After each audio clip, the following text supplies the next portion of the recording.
meron tayong mga picture o video na nakuha kanina pero tawag dito yung hindi na naputol kasi na-press ko. Yun.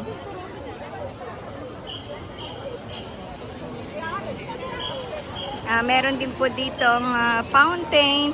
Nakikita ninyo guys, oh, ang dami pa rin pong tao gawa ng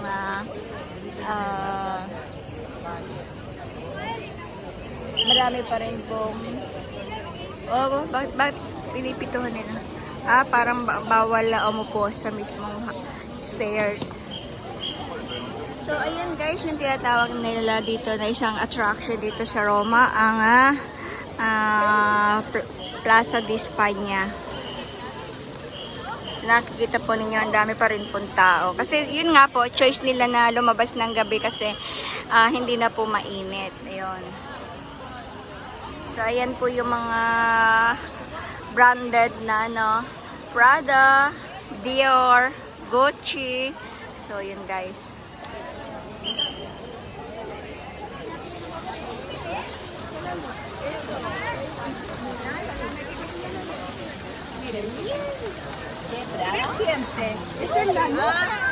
Yan, bukas po kung may chance tayo, babalikan po natin yan ng daytime. Pero siguro mas maganda umaga para makapag-picture tayo ng maayos. Ayan. So, kanina nag-live po ako nung nandun ako sa Piazza del Popolo. Ayun, may moon, may new moon. Wow, blessing. Yan, may buwan. Ang ganda. Ayan guys, so may buwan. New moon. Siguro. So, ibig sabihin na, ang ibig ko pong sabihin, kanina naka-live po tayo dito. Twice po tayo nag-live kanina, yung po sa Plaza del Popolo at saka dito po sa Plaza di España. Pero wala po masyadong viewers, gawa po ng mga followers po natin halos nasa Pilipinas. Sa Pilipinas, madaling araw po. Kaya mga tulog na po yung ating mga masusugid nating mga followers. Kaya thank you sa inyo guys sa walang sawang pagsuporta.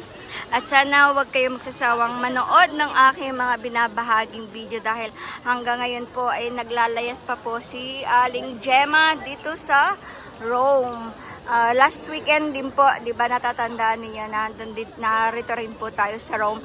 It's supposed to be po dapat Milan pero hindi po natuloy kaya dito po dinala yung mga paa ko. So yun guys, thank you for watching guys. I love you all. Especially sa mga followers ko. Sobrang thank you.